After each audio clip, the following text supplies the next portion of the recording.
بسم الله الرحمن الرحيم. وإذ قال إبراهيم رب أرني كيف تحيي الموتى قال ولم تؤمن قال بلى ولكن ليطمئن قلبي قال فخذ أربعة من الطير فصرهن إليك ثم اجعل على كل جبل منهن جزءا ثم ادعهن يأتينك سعيا واعلم أن الله عزيز حكيم. وإذ قال إبراهيم او کله چې و ابراهیم علیہ السلام رب ای رب زما ارینی توخی ماتا کیف تحیی الموتا چې سرنګ به ته ژوندي کې مړو لرا. قال او فرمایل الله تعالی اولم تؤمن آیستا یقین نشته دی.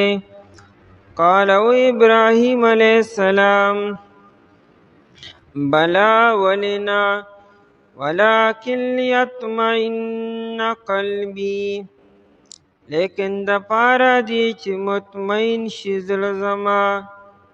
قال او فرمایل الله تعالی فخذ أربعة من الطير پس تونی سا سیور د مارغانونا فسرهن پس تو عدد کا دی لرا الیک خپل ځان سرا ثم اجعل على كل جبل بیا تحقیق دا په هر یو غر باندې منهن ردی مارغانونا جزءا یویسا ثم ادعوهن بیا ترا ابلدی لرا یاتینک سعیا راضی بدی تا تا پمنڈ سرا. وعلم پویشا ان اللہ عزیز حکیم چې بشک اللہ تعالی غالب دے حکمت والدے. آیت مبارکه کې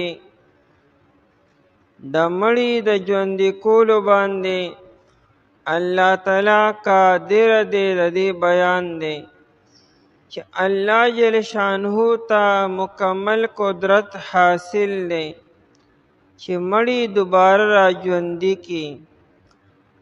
د دې واقعه مخکې آیت مبارکه کې بیان شو او په دې آیت مبارکه کې بیانې. ابراهیم علیہ السلام د الله تعالی نه سوال وکړو چې د دې مړي د ژوندي کولو کیفیت بسوي. د شک په بنیاد سوال نو کړی، صرف د کیفیت نه معلومولو تپوس کړو چې الله جل شانه مړي و ژوندي کی، خدا ژوندي کولو کیفیت او طریقه بسوي. نو الله تعالی فرمایلو چې ردی خو آسان حل دی.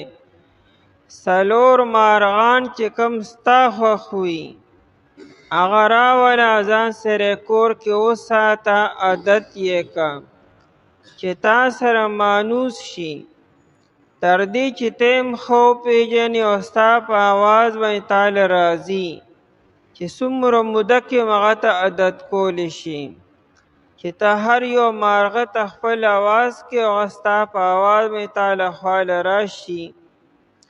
دای نه بعد دغه مارغان بیا حلال کا، سرونه ترنه جدا کا، سرونه خپل ځان سره کا او دا باقی جسم له ټوکړې ټوکړې کا او د هر یو دا ټوکړې یو بل سره یوځای کا، خلط ملط کا، ګډ وړې کا او بیا دا په څلورو غرونو باندې یا په اوو غرونو باندې په هر یو غر باندې یوه یوه حصه کیږه او منځ کې ته ودرېږه. سرونه یې تا سر لاسو کې دي. ته آواز وکړه هر یو مارغه ته چې ای پلانکي مارغه راشه او ای پلانکي مارغه راشه. ته بیا ګوره چې دا څنګه ژوندي کیږي. ابراهیم علیه السلام دغه شانتي وکړو. څلور مارغانو چې کوم سرونه لاس کې ونیسلو د هغې هغه جسم یې ټوکړې ټوکړې کړې او په څلورو غرونو باندې یې کېښودې او بیا د هر یو مارغه سر یې لاس کې نیسلو آواز به یې کو ای پلانکي مارغو ای طاووسه او ای کونترې او ای پلانکي. الله جل شانه دغه مارغانو ته حکم وکړو د هغې هغه جسمونه یو بل سره یو کېدل په هوا کې، هډوکي هډوکو سره، غوښه غوښې سره، بڼې بڼو سره، رګونه رګونو سره، تر دې چې جسمونه په هوا کې یوځای شو او بیا ابراهیم علیه السلام ته منډې والې را روان و لکه سرونه یې هغه سره و. الله تعالی ابراهیم علیه السلام ته په مشاهدې سره یعنې په سترګو باندې ورته مخامخ وښودل چې دې طریقې سره به زه دا مړي ژوندي کومه. وَإِذْ قَالَ إِبْرَاهِيمُ او کله چې و ابراهیم علیه السلام. ابراهیم علیه السلام جلیل القدر نبی دی. په انبیاء کرام علیهم السلام کې بیا اولو العزم نبی دی. نو ابراهیم علیه السلام دا سوال وکړو. دا سوال یې ولې وکړو داسې قسمه؟ حسن بصري رحمت الله علیه وی یو پیر ابراهیم علیه السلام یو مرداره ولیده چې مرداره دوه حصې شوې وه. یوه حصه په دریاب کې وه چې مایانو وغیره خوړله، هغه نیمه حصه په وچه صحرا باندې وه او په هغې باندې د ځمکې ځناور او د هوا مارغانو حملې کولې ویې خوړله.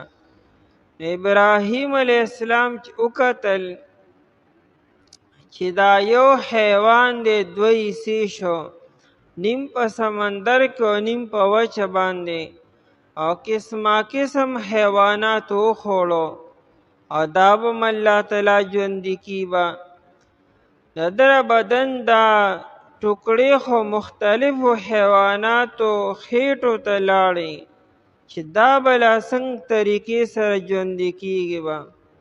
د ابراهیم علیه السلام الله جل شانو ته سوال وکړو چې الله دا مړي به ته څنګه ژوندي کې.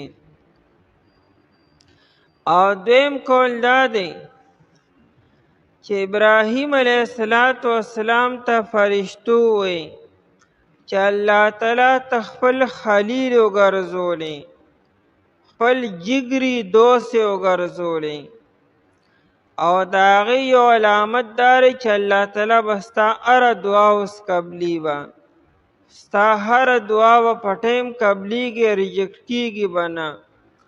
ابراهیم علیه السلام دا سوال وکړو چې الله د مړي د ژوندي کېدو دا طریقه او دا کیفیت ماته وښیې. او دریم کول دا دی چې کله نمرود ابراهیم علیه السلام و د نمرود منځ کې دا مناظره وشوه، نو ابراهیم علیه السلام لومړني دلیل دا پیش کړو چې رب زما هغه ذات دی چې هغه انسان له ژوند ورکي او مرګ ورکي. نو بیا ابراهیم علیه السلام د دې عملی مشاهدې لپاره سوال وکړو چې الله دا مړي به ته څنګه ژوندي کې، دا یې کیفیت ما ته دنیا کې وښیه.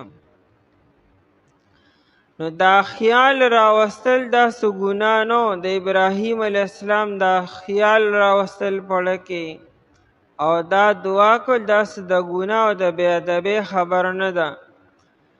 زمونږ د عام انسانانو ځان له شان دی او د انبیاء کرام علیهم السلام ځان له شان دی.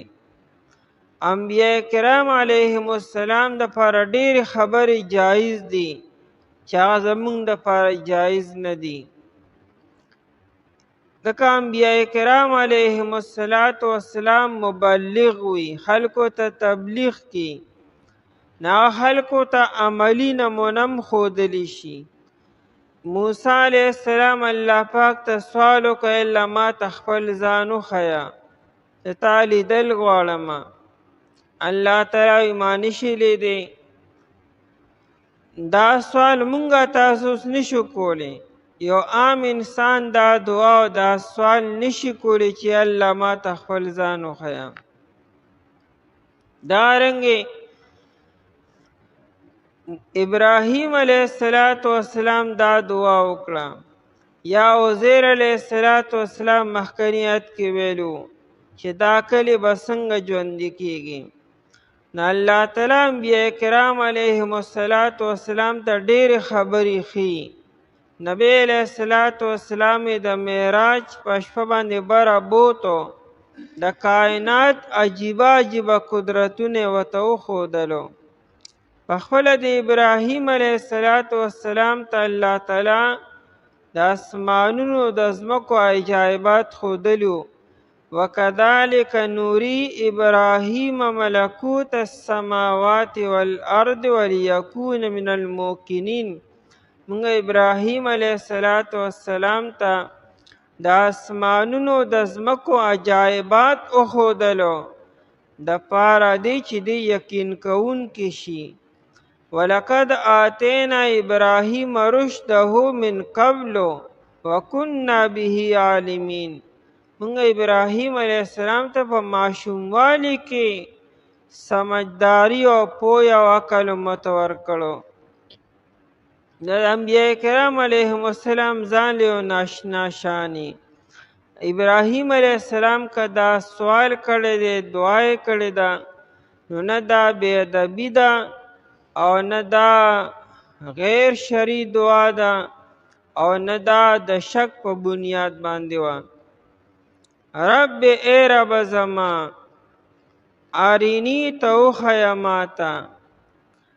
نو وښیه ماته چې په سترګو باندې زه ووینم.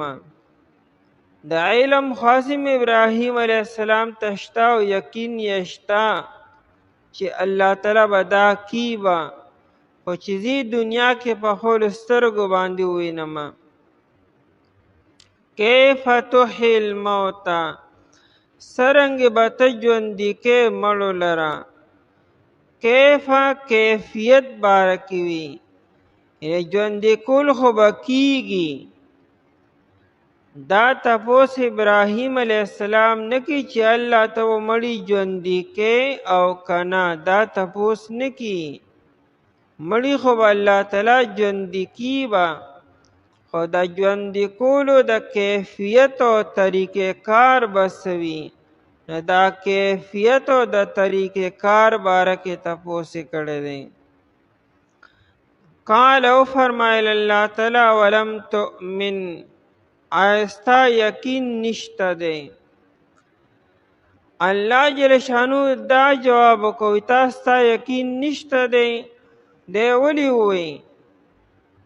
که چېرې ابراهیم علیه السلام دا سوال کړی وی او الله تعالی فوراً ویلو چې یو 4 مارغان راونیسه او عادت یې که، نو ممکن ده چې وروستو زمانه کې خلکو دا اعتراض کړی وی چې ابراهیم علیه السلام جوړي شک و ما خیال دی یقین جوړ نه و چې دا سوال یې کو. نو خبرې د صفا کولو د واضح کولو دپاره الله تعالی فرمایل ولې ستا یقین نشته سو، یعنې دا ستا دا سوالو د شک په بنیاد دی ولې سو. نو الله تعالی ته د ابراهیم علیه السلام د زړه کیفیت معلومو چې یقین مضبوط دی او کلک دی.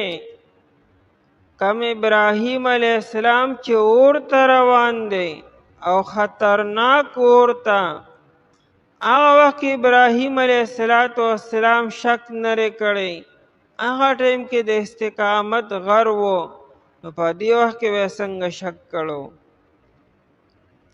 قالو ابراهیم علیه السلام بلا ولینا، یعنی یقین خو مضبوط دی او کلک دی. خدا سوال چې کومه نو ولکن لیطمئن قلبی، لیکن د پاره دی چې مطمئن شي قلبی زړه زما، د زړه اطمینان مې ملو شي. نو الله مطمئن د مخکې نم دی، خو مزید اطمینان حاصل شي. اطمینان چې دی یو اطمینان د جسم دی. د جسم اطمینان دی ته وي چې هر یو اندام برابر شي. خلاد بن رافع رضی الله تعالی عنہ راغی، نو منځ کو 2 رکعات تحیت المسجد کولو. نبی علیہ السلام جماعت کې ناستو، نو خلاد بن رافع رضی الله عنہ منځ زر کو. دا رکو سجده او د رکو نه پس قومه او جلسه برابر نه کوله. مطلب لا اولانو چې بیا نه سجدې لتلو، او سجده کې لا سر خینو چې بیا را پاسېدو، او لا ناس نو چې بیا سجدې لړو. چې مونځ یو کو راغی، نبی علیہ السلام باندې سلام وکړو. نبی علیہ السلام وعلیکا ارجع فصلی فإنک لم تصلی، منډه مونځ بیا وکړه، تا مونځ نری کړی. هغه لړو اکه شان مونځ بیا وکړو، نو بیا راغی سلام یې وکړو. نبی علیہ السلام وعلیکا او ارجع فصلی فإنک لم تصلی، منډه مونځ بیا وکړه، دا مونځ تا نری کړی. هغه بیا لړو اکه شانتي مونځ یې وکړو، بیا راغی. راتو نه بعد کېناستو، جي ماله خو مونځ نه راځي بل شانو، همدکه مونځ راله راځي. نبی علیہ السلام هغه کېنو، نه هغه د مونځ کیفیت خو نو ورته وی چې رکوع له لړ شي، نو رکوع کې ایسارېږه حتی تطمئن راکعا، تر دې چې دا رکوع ستا په اطمینان سره شي. اطمینان دا چې هر اندام په کلاره برابر شي. اوس تاله لاسونه پنډوله نوي ترې ته بیا پاسېدي، نو اطمینان کم ځای کې راغی. او دارنګې چې د رکوع نه پاسې نو نیغ ودرېږه، ایسارېږه لږ ونته کې، تر دې چې اندامونه او بدن په کلاره شي او په اعتدال سره شي. او چې سجدې رشي، سجده کې لږ ایسارېږه چې اطمینان ناشي. نو اطمینان د جسم دار چې هر اندام په ځای ته ورسي. او یو اطمینان د زړه دی. د زړه اطمینان دی ته وایي چې په یو نقطه باندې، په یو پوینټ باندې ستا فکر او خیال چیرې هغه منجمد شي، مرکوز شي په یو نقطه باندې، چې هغه انتشار د خیالاتو ختم شي، چې کله یو خیال او کله بل خیال، کله یو کیفیت کله بل کیفیت، چې په یو نقطه باندې ستا خیال او ستا زړه په یو ځای باندې ودرېدو، په کلاره شو، چې خلکو ته دل جمعي وي، نو دې ته اطمینان قلبي وایي. ولکن لیطمئن قلبی، لیکن زما زړه مطمئن شي. د انسان په دې زړه کې بعض اوقات خیالات راځي. انسان موږ هم د اکثر سوچ کو، یاره جنت کې به داسې چل بی، داسې چل بی، داسې چل بی. انسان لکه یاره که دنیا کې راته لږ یو نظر وخي نو څنګه به ښي. نو دا خیال راوستل څه ګناه نه دی. چې یاره دا طریقه به وي که دا طریقه به وي که دا طریقه به وي.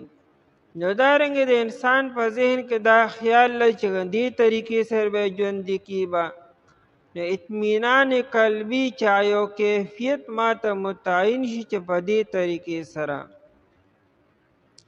قال او فرمایل الله تعالی فخذ اربعتن، خذ تونیسا اربعتن سلور من الطیر د مارغانونا، سلور مارغان چې هغه ونیسه، د نیسلو نه مراد سلور مارغان راوله یا واخله او دا سلور مارغان بیا کور کې وساته، دومره موده وساته چې تا سره عادت شي او تی خو پیژنې چې لکه څنګه زمیندار خپل څاروي پیژني دا شانته دا خپل مرغۍ مو پیژني.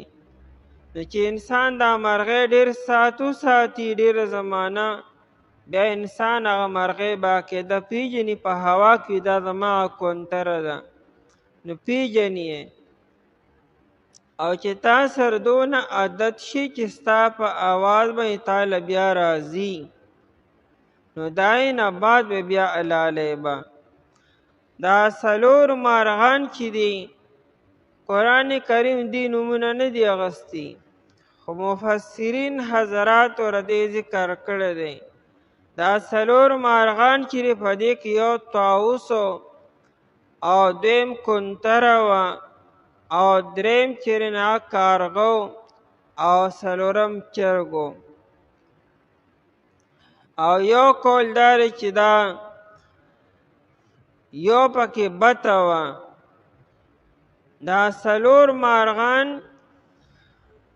صوفیه کرام وی اصل کې انسان کې سلور صفتونه داسې دي چې دا سلور صفتونه به اعتدال ته راولي، دا به سیوا کینا. لکه څنګه چې ابراهیم علیه السلام دا سلور مارغان وساتل بیا حلال کړو، نو دا هر انسان تم حکم دی چې ستا په دیړه کې هم سلور صفتونه دي، دام لوی شوي دي او د حد نه سیوا شوي دي، دا به حلالول پکاري، نو هغې به ستا اصلاح پوره کیږي. لکه څنګه چې دا کارغه چې دی نو په کارغه کې بخل دی، نو په انسان کې هم بخل وي. کارغه کې شومتیا ډېره زیاته ده، په طاووس کې زینت ته ښایست، انسان ښایست ډېر خوښي ځان ته نښتې وي، او دا دیګ چې دی مارغه دا چرګ چې دی نو په چرګ کې شهوت دی چې دام د حد نه سیوا شي نقصان ده دی، او په دې بته کې حرس دی، نو حرس هم په انسان کې ډیریږي. نو دا هر انسان ته چې تا کې حرس هم دی، په تا کې شهوت هم دی، په تا کې بخل هم دی او په تا کې زیب و زینت دی، نو که دا په اعتدال کې بیا خو صحیح ده، خو که د اعتدال نه سوا شي دا به حلالول پکاري، کټکولو پکاري چې د نفس اصلاح وشي. فسرهن من الطیر، سلور مارغانونه الله تعالی سلور مارغان یاد کړو، سلور حیوانات یاد نه کړو چې ګنې ګډې بیزې یا نور بلا حیوانات په ځمکه باندې دي. روح المانی لیکي د انسان او د مرغانو منځ کې مشابهت ډیر دی، څنګه چې انسان چې ځان له مسکن ګوري د اوسېدو ځای، ځان له کور ګوري، دارنګې دا مارغان هم ځان له جاله جوړي، او څنګه چې دا مارغان سحر چې پاسي نو وځي د رزق د تلاش دپاره، دارنګې انسان هم د رزق د تلاش دپاره وځي. د دې وجې نه هو په یو حدیث کې نبی علیہ الصلوۃ والسلام فرمایي لو توکلتم علی الله حق توکله لرزقکم، کچېرې تاسو په الله تعالی داسې توکل کولی څنګه چې توکل د مارغان کی، هغې د سبا ربر جمع پونجي نه کی، نو الله تعالی چې څنګه لرزقکم، الله تعالی به تاسو داسې رزق درکو کما یرزق الطیر، لکه څنګه چې مرغانو ته رزق ورکي. تغدو خماسا وتروح بطانا، سحر چې وځي نو دا ججوري خالی وي، خېټې خالی وي، او چې ماښام راځي نو خېټې ډکه کړي دانو نه. نو دې مرغۍ کم داسې ځان له کاروبار او زمینداري یا بل کار شروع کړی دی، خو په کوشش کې وځي سحرو نو الله تعالی وله رزق ورکي. دارنګې تاسو هم توکل په الله تعالی باندې کوئ. خو حدیث کې دایم اشاره ده، دا نه چې کور په آرام ناست یې، کور ته به نه راځي، ته به کوشش کې، محنت به کې، سحر به وځې به، رزق به تاله بیا الله تعالی درکي. مارغې په جاله کې نی ناسته چې ماله به رزق دلته راځي به، هغه ګرځي، که باد و باران دی که هر څه دی. عمر رضی الله تعالی عنہ په جومات کې یو کس ولیدو، د چاش په ټیم کې په جومات کې ناستو. وی څه کوې لکه؟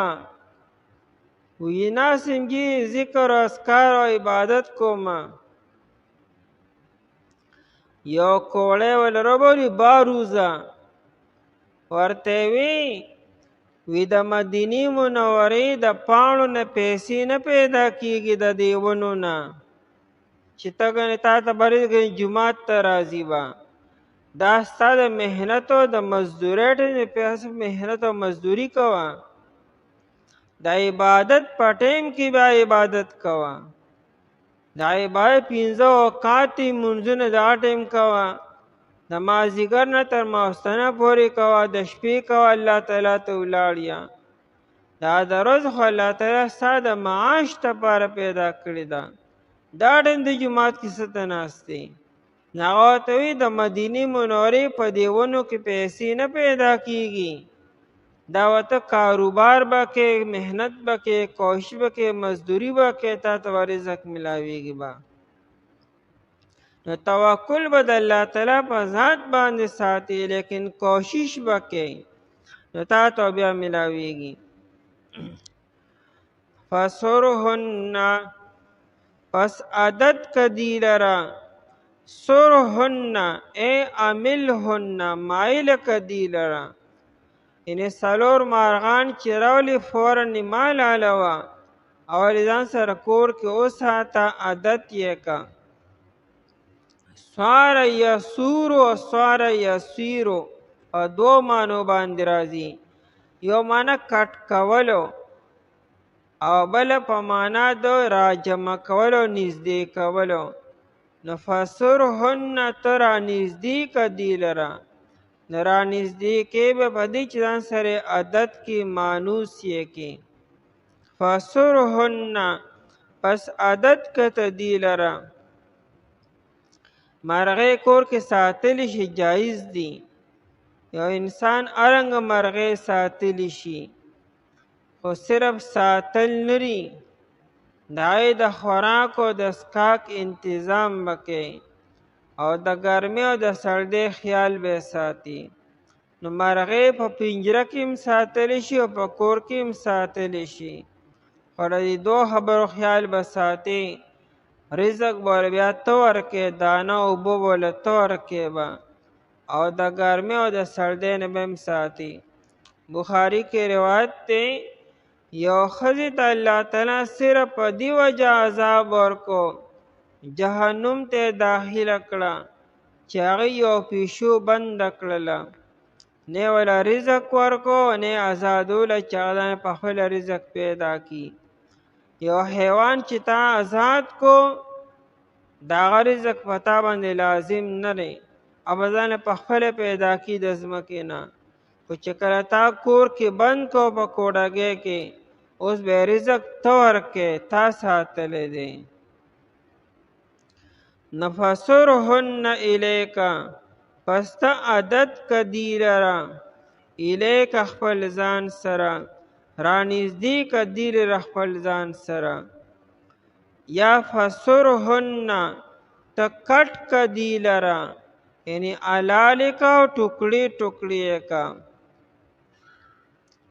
د حیوان حلالول د دې لپاره جایز دي بغیر حلالولو سره به حیوان سره به دا کار نه کوي یو حیوان دی د یو مقصد دپاره حلالولی شي د خوراک دپاره حلالولی شي د بل جایز مقصد دپاره حلالولی شي ها د نشانه بازۍ نه منع شوې ده حدیث کې راځي چې دا جایز نه دي چې یو انسان یو حیوان وتړي او بیا پې د خپله نښه برابري چېرې نښه مې لګي او که نه لګي دا جایز نه دي اوسو د ښکار دپاره بیا ته حیوان ښکار کولی شي ویشتی شي بیا یا ستا د بیمارۍ دپاره حیوان حلالولی شي که هغه د خپل علاج دپاره ثم جعلو بیا ته کیږده علی کل جبلین په هر یو غر باندې یعنی اولې حلال کا بیا ټوکړي ټوکړي کا او سرونه خپل ځان سره وساته او بیا دا ټول یو بل سره یو ځای کا او بیا په دې غرونو کې کېږده نو دا واقع په قریة الخلیل کې راغلی وه بیت المقدس سرخوا کې یو کلی دی قریة الخلیل دا د ابراهیم علیه السلام په نوم باندې مشهور کلی دی نو هلته کې ګیر چاپېر 4 غرونه دي او دویم کول دا چې 7 غرونه وو نو ابراهیم علیه السلام ته ویلی شو چې دا غوښه چې را په 4 غرونو باندې یا په 7 باندې چې تا ته اساني هلته کېږده او بیا ته منځ کې ودرېږه دا غرونه ولې یاد کړو چې انسان ته ښکاري که نه چې هغه را پرته را او هغه را پرته را ځکه غر اوچت وي علا کل جبلین په هر یو غر باندې نو د هر یو غر نه مراد د دنیا غرونه نه دي د دنیا غرونو ته به څوک رسیږي نو مراد ده چې کوم تا ته نږدې 4 غرونه دي منهن ردی مارغانونه جزءا یو حصه یعنی یو حصه کېده ثم ادعوهن بیا ته راوبله دی لره آواز ورته وکړه نو د الله په حکم سره به دي تا ته راځي یاتینک سایا راځي به تا ته ساین په داسې حال کې چې منډې وهونکي به وي سعی منډې ته یې په خپو باندې منډې وهلو دا محاوره ده اصل کې مارغان خو به تا ته رالوځي خو دا رالوتل به داسې ګویا کې په ځمکه باندې را روان دي یا دا سعین به نه په ځمکه او باقاعده را رواني یعنې تا ته او باقاعده ښکاري دا نه چې نور مارغان به وي هم دکه به وي چې کوم تا یې ښودي وو سعین منډې وهونکي وعلم پوه شه ان الله عزیز حکیم چې بېشکه الله تعالی چې دی زورور دی غالب دی حکیم حکمت والا دی ابراهیم علیه السلام داسې وکړو بیا منځ کې ودرېدو سرونه لاس کې ونیسلو او دا آواز یې وکړو ایتها العظام المتمزقه ای هغه ډوکو چې ټوکړې ټوکړې شوي یې واللحوم المتفرقه او هغه غوښو چې جدا جدا شوي یې او والعروق المتقطعه ای هغه رګونو چې کټ کړی شوي یې اجتمعي را جمع شئ یرد الله تعالی فیکن ارواحکن الله تعالی به تاسو کې روحونه واچي، تاسو بیا مال راشئ. الله تعالی پکې روحونه واچولو او ابراهیم علیه السلام ته رالو. او کله چې ابراهیم علیه السلام ای رب زما وښیه ماته ته څرنګه به ته ژوندي کې مړو لره. وفرمایل الله تعالی آیا ستا یقین نشته دی؟ او ابراهیم علیه السلام ولې نه، لیکن د پاره دی چې مطمئن شي زړه زما. وفرمایل الله تعالی پس ته راونیسه څلور د مارغانونه، پس ته عادت که دی لره یا ټوکړي ټوکړي که دی لره الیکه خپل ځان سره. بیا ته کېږده په هر یو غر باندې ردینه یوه حصه. بیا ته راوبله دی لره، راضي به دی ته په داسې حال کې چې منډې وهونکي به وي. او پوه شه ته چې بېشک الله تعالی غالبه دی، حکمت واله دی. اعوذ بالله من الشیطان الرجیم. بسم الله الرحمن الرحیم.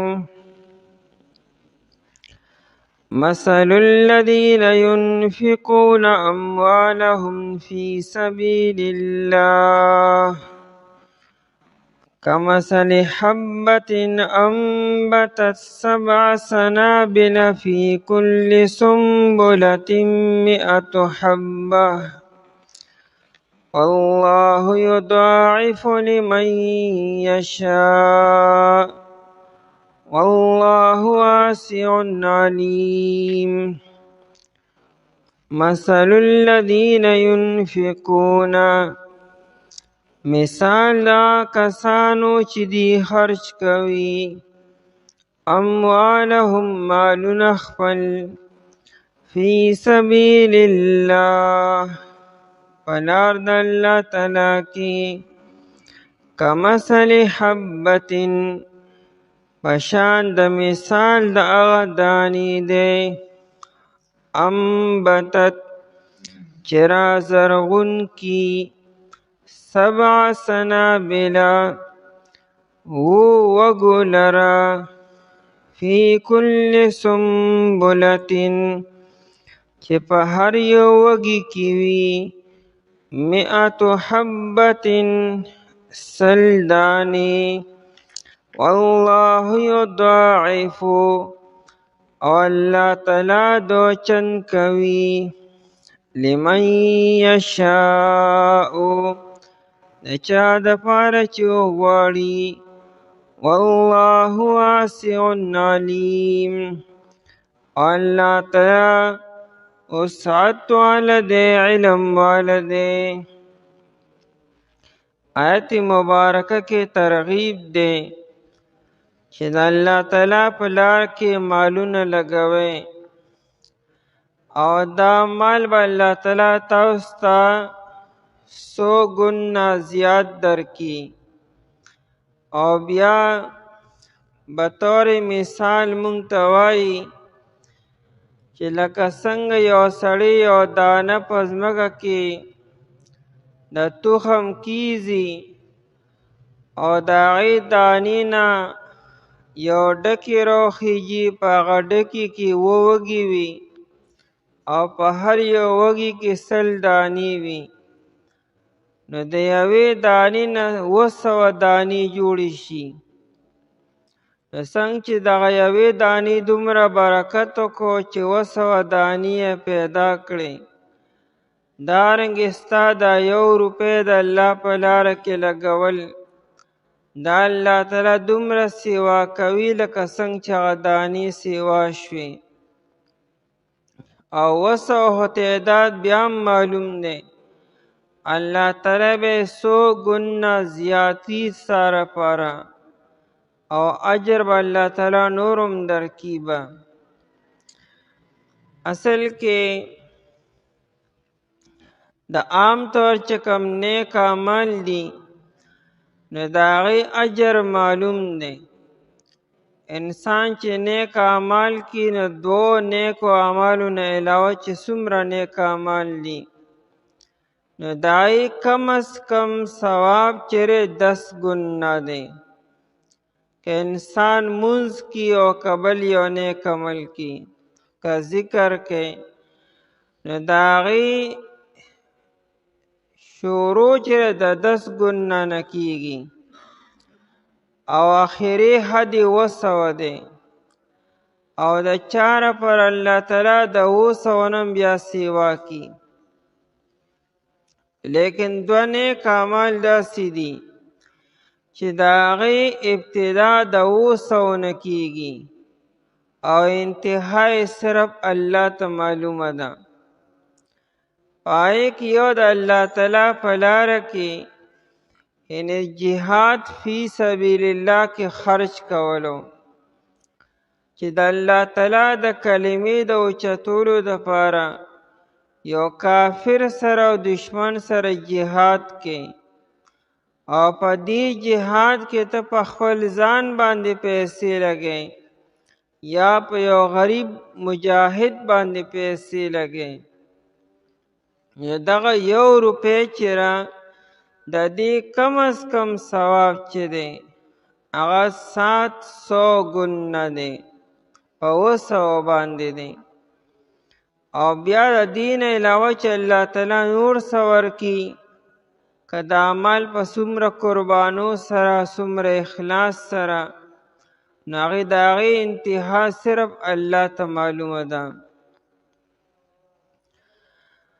او دویم چیرې هغه روژه ده ابن مسعود رضی الله عنه فرمایي چې دا روژه داسې یو نیک عمل دی چې د دې اجر چیرې هغه صرف او صرف الله ته معلوم دی نبی علیہ الصلوۃ والسلام فرمایي وی الله تعالی وایي چې الصوم لی وانا اجزی به دا روژه چیرې دا زما دپاره ده او د دې بدله به زه ورکوم نو دی ونوی چې بدله به څه ورکوم بس الله تعالی زه به بدله په خپل لاس باندې ورکوم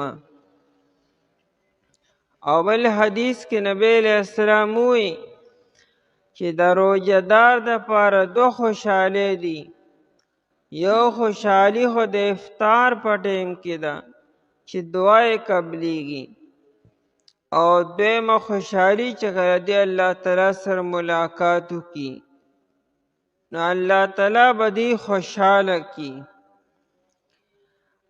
دا د الله تعالی طرف نه اجر به اکه ټیم ملاویږي دنیا کې د دې اجر متعین شوی نه چې څونه دی او د دین علاوه چې کوم نیک اعمال دي د دای اجر کم از کم 10 ګنا دی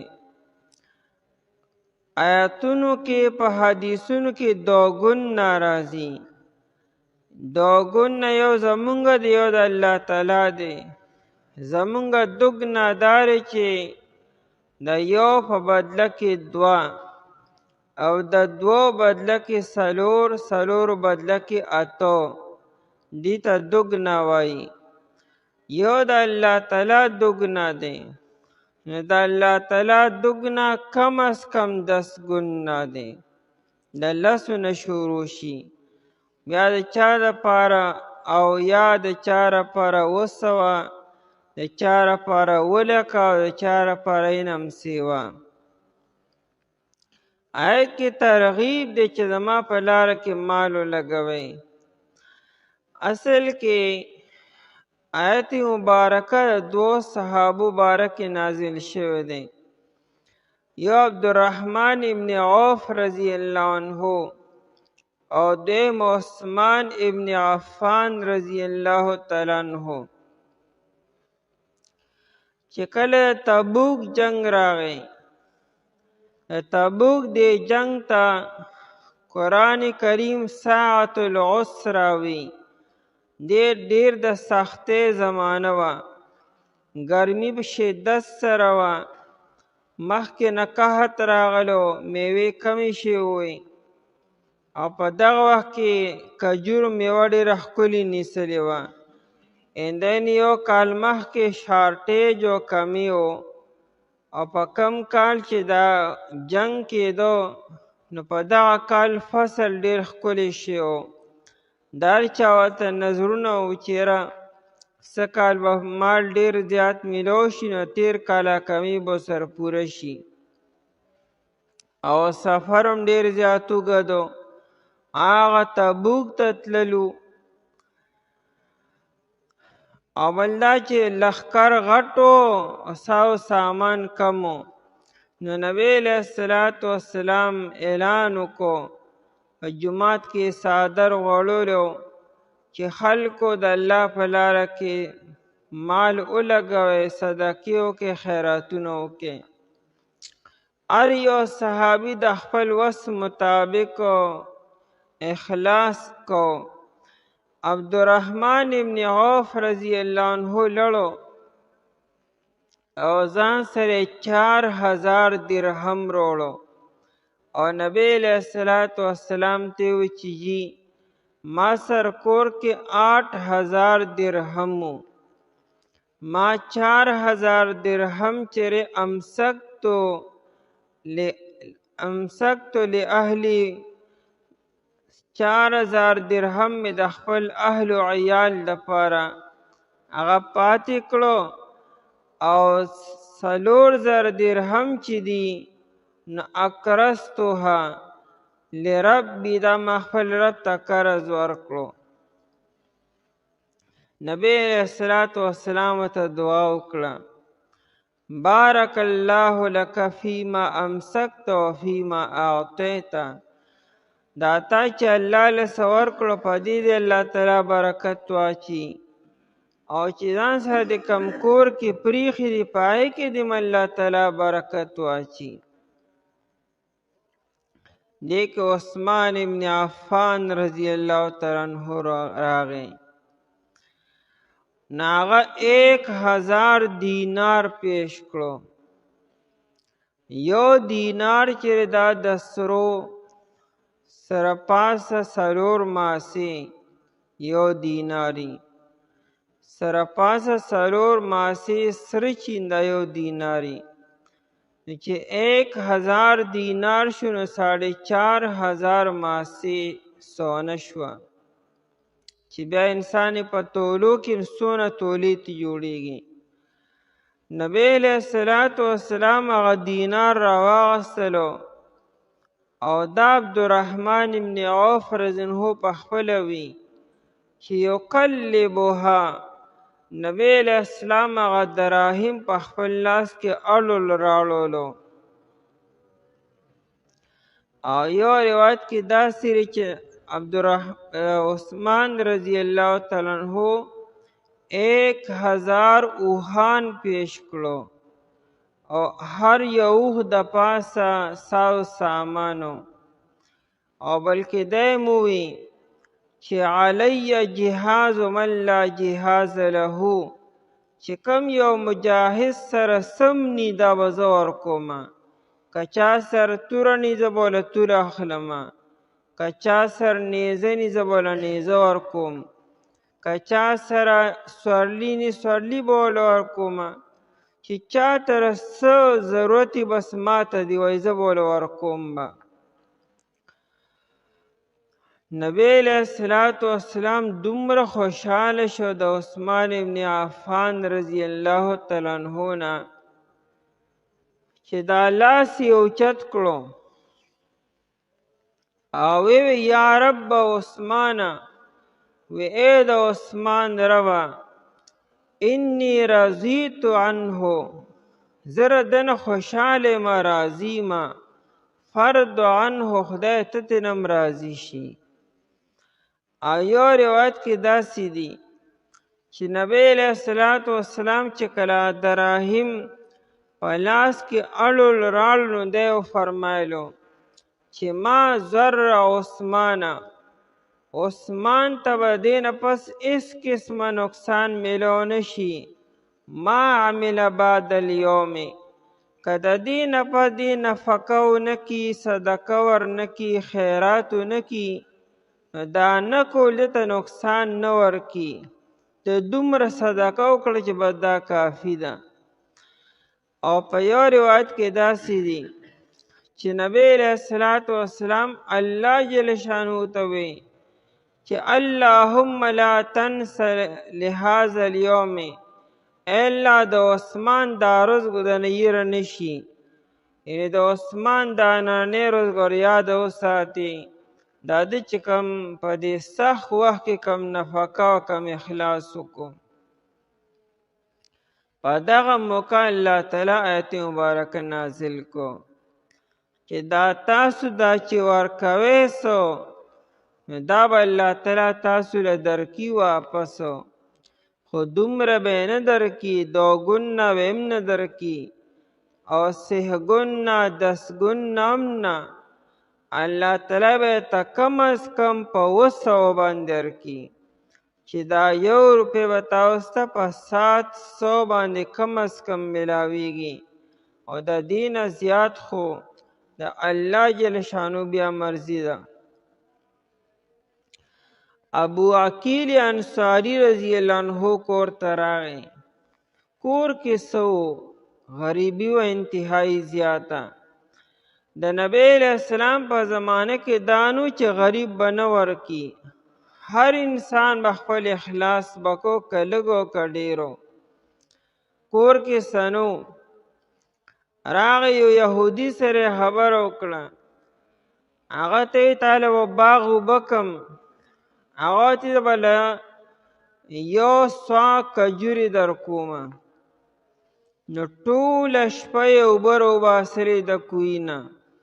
د مدینې منورې کوهیان ډېر زیات ښکته وو، خلکو به دا اوبه په اوښانو باندې راوباسلې، غټې غټې بوکې به وې، اوښ ته به یې رسۍ اچولې وه او اوښ به یې مخکې بوته و، رسۍ به مخکې راتله او بوکه به راووته.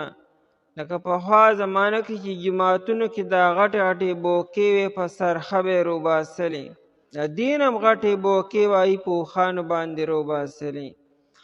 ابو عقیل انصاری رضی الله تعالی عنه ټوله شپه دغه بوکې راوباسلې او باغ یې وبکو، او بیا هغه یهودي وله 1 سوه کجورې ورکړې. 1 سوه 3.5 سیره وي، 4 کیلو ته جوړیږي. راوړې کور ته، نوي کجورې کور کې کېښودې 2 کیلو، او 2 کیلو یې د نبی علیه الصلاة والسلام په خدمت کې پیش کړې.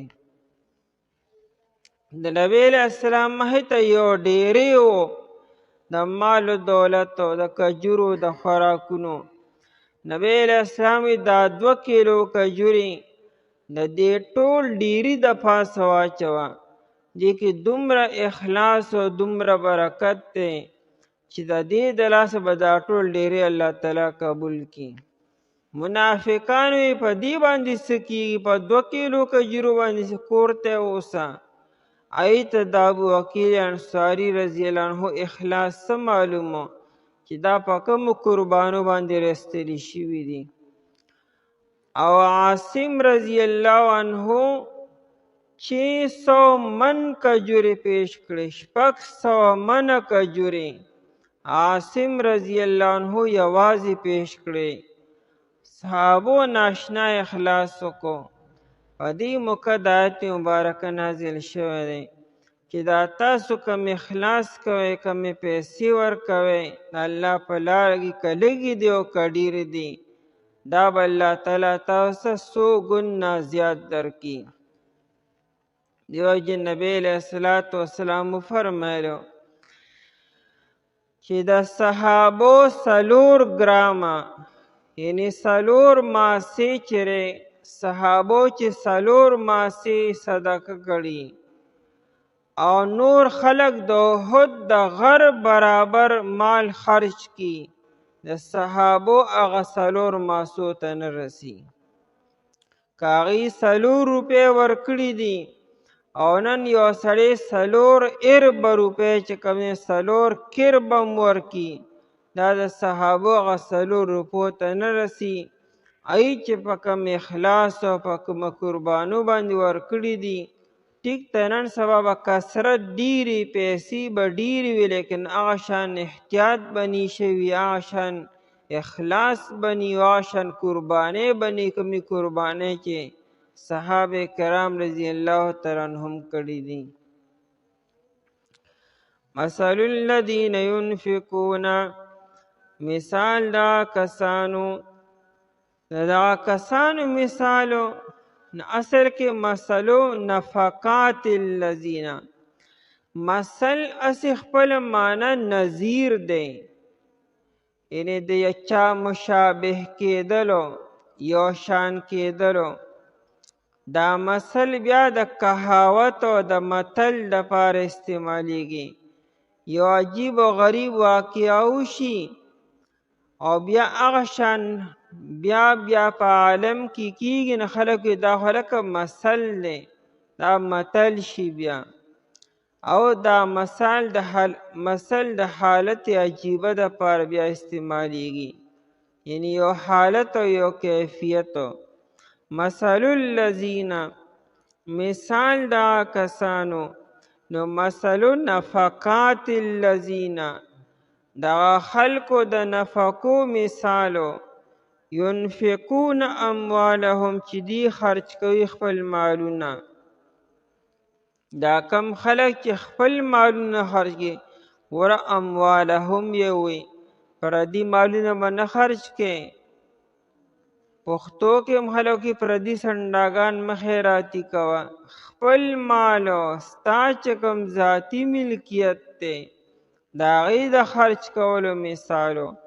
اموالهم مالونه خپلو، فی سبیل الله په لار د الله تعالی کې. فی سبیل الله یو د قرآن اصطلاح ده او یو د شریعت اصطلاح د عامو د حدیثونو د نورو. قرآن کریم کې چې چېرته فی سبیل الله راشي نو مراد ترې جهاد فی سبیل الله وي، د الله په لاره کې دشمن سره د مقابلې دپاره چې کوم سفر کیږي دې ته فی سبیل الله وي. او یو فی سبیل الله عام دی، هغه بیا هر یو د خیر کار دپاره څومره ابواب الخیر چې د خیر کارونه دي هغه ټول فی سبیل الله کې داخل دي. امام ترمذی رحمت الله علیه د جمعې د مونځ دپاره چې انسان سعی کی، کوشش کی، روان شي، د جمعې مانځه لپاره د کوره روان شي او سفر کې که لږ دی او که ډیر دی نو دام فی سبیل الله دی. د جمعې مانځه کې خو جهاد نشته او نه دشمن سره جنگ شته دی، او د امن و امان حالت دی، لیکن دا فی سبیل الله چې جمعې مانځه لپاره ځي نو بیا فی سبیل الله عام دی. نو قرآن کریم خاص استعمال کړی دی او نور په شریعت کې دا عام استعمال شوی دی. امام علامه شامی رحمت الله علیه په خپل کتاب کې هغه طالب علم فی سبیل الله کې دی چې انسان د علم د طلب دپاره د کوره ووتو دیم په فی سبیل الله کې دی.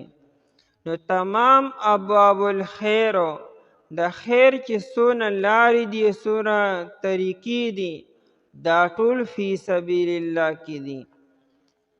فی سبیل الله په لار د الله تعالی کې. کمثل حبة، پشان د مثال دی او دانی دی، د هغه دانی مثال دی انبت 7 سنابلا چې دا دانه را زرعون کی راوټو کی.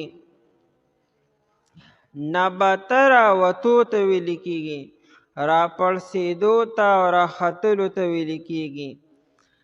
انبتتو چې را زرعون کی 7 سنابلا ووږي. عربی کې دی زنانه ته جنکو ته بنت وي، نو دا بنتم د نباتنه الټه شوی دی. نه هغې تم دا بندګو دا د شینکي په شان ډېره زر راخیږي او ډېره زر لویږي، ځکه ورته نبته وایي او ځکه ورته بنت وایي. نو په نبته کې د راوتلو معنا وي او د زر د راختو معنا وي. دا شینکي څونه زر راخیږي. انبتت را زرغونکي سبع سنابل ووږي. سنابل جمع د سنبلتون ده او سنبله وږي ته وایي، خوشې ته. عربوي اسبل الزرغو هغه وخت کې وي چې کله دا فصل چیرې دا وږي ونیسي، بمبل ونیسي، نو هغه ټیم عربوي اسبل الزرغو. په اسبال کې دو معنی وي، یو د ځوړندولو معنا وي او دویم د پټولو معنا وي. د انسان دا برید چې وي نو د دې وښکو سره چې کوم دی کې د بریتو کمی سوي د وښکو نه ښکته، دې ته عربۍ کې سبالتون وایي. نو دې ته سبالتون کې دام را ځوړند دي، د وښکي نه ښکته را ځوړند دي. دا چې عوامو کې مشهور دی، عمر رضی الله عنه غټ بریتو دا کاوا کردا چرزانه ویشتی را. عمر رضی الله عنه برید نو پریخي. د عمر رضی الله عنه اصل کې سبالتینو، سبالتین د دې وښکو سره ښکته چې کوم وي دکې ته سبالتین وي. دک عمر رضی الله عنه پریخو او نور د شونډو د پاسه عمر رضی الله عنه برید نه دی پریخي. نو سباله کې د ځوړندولو معنا ده. دې وجې نه کوم انسان چې دا پنسې ښکته وي نو هغه ته مسبل ویل کېږي، ځکه دم دا پنسې ښکته ځوړندې کړي دي. نو دې سنبلې ته سنبله ولې وي؟ دا وږي به تاسو کتلی وي، کله چې دا وږي پوخ شي نو دې رور راتاویږي ښکته، لکه د غنمو دا وږي به تاسو کتلی دا ښکته راتاو شي، ځکه ورته سنبله وایي. او یا بله معنی د سنبلې د پټولو ده. اسبالو چې دا کپړه راښکته ځوړنده کړي نو دا خپې د ځان له پټې کړي، نو دې وږي ته ولې سنبله وایي. دیم چې که ډېر غټ شي نو بیا پټ شي، دانې پکې دننه پټې شي یا میوه پکې دننه پټه شي. نو سبع سنابل ووږي فی کل سنبلتن په هر یو وږي کې 100 حبة چې 100 دانې وي. چې د یو دانې نه ووږي شو او په هر یو وږي کې 100 دانې شوې، نو د یوې دانې نه 200 دانې جوړې شوې. دا څومره ډېروالی راغی. آیا دا ممکن ده چې د یو دانې نه 200 دانې جوړې شي؟ امام بغوی رحمه الله په خپل تفسیر کې دا اشکال کړی دی چې مونږ خو ګورو چې د یوې دانې نه 100 دانې نه جوړېږي.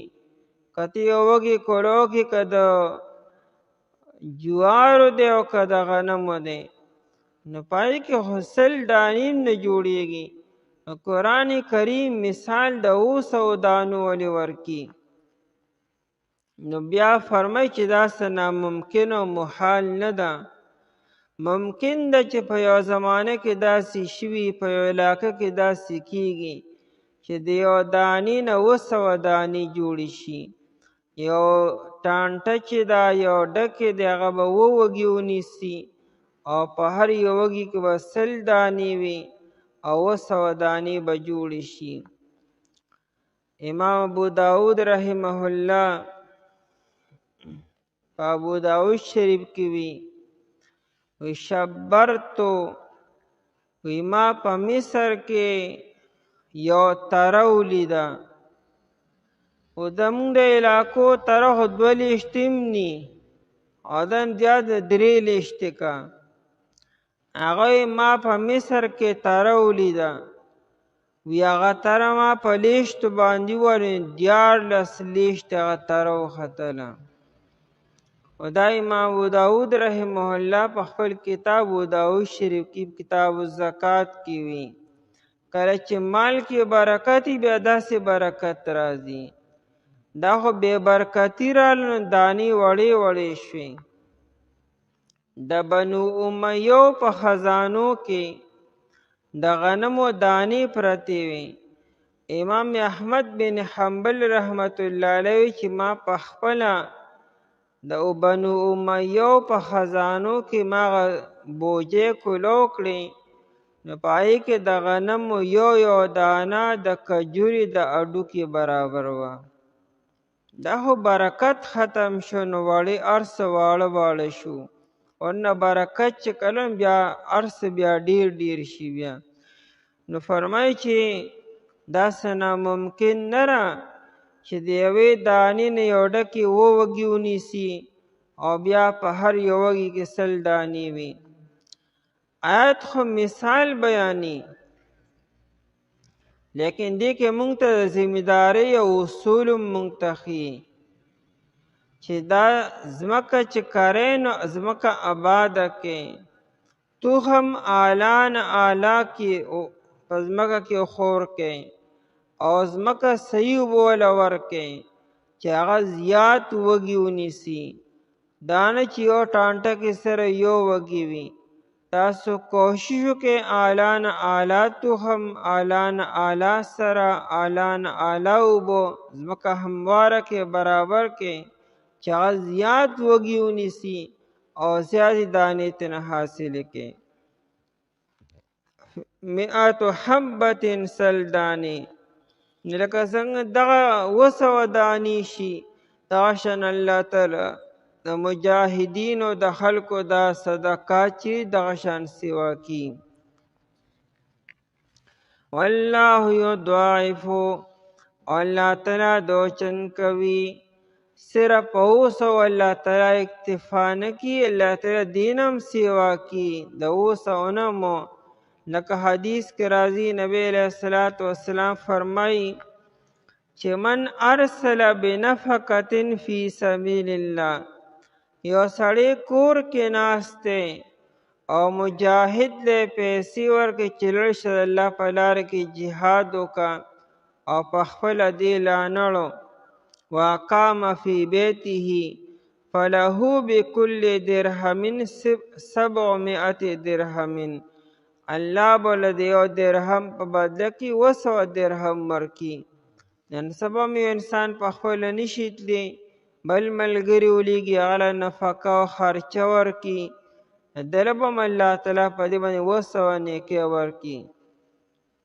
او بیا نبی علیہ السلام فرمایي ومن غزا بنفسه فی سبیل الله، یو سړی په خپله د الله په لاره کې جهاد لړو وانفق فی وجهه ذالک، او الته کې بیا په خپل ځان باندې پیسې لګي د الله په لاره کې فضول نه لوزي، په خپل ځان باندې ضروري خرچي کی، نو الله تعالی بدلا فله بكل درهم یوم القیامت 700,000 درهم، الله بوله د قیامت پر ورځ د یو درهم په بدله کې 2 لک روپۍ ورکړي به.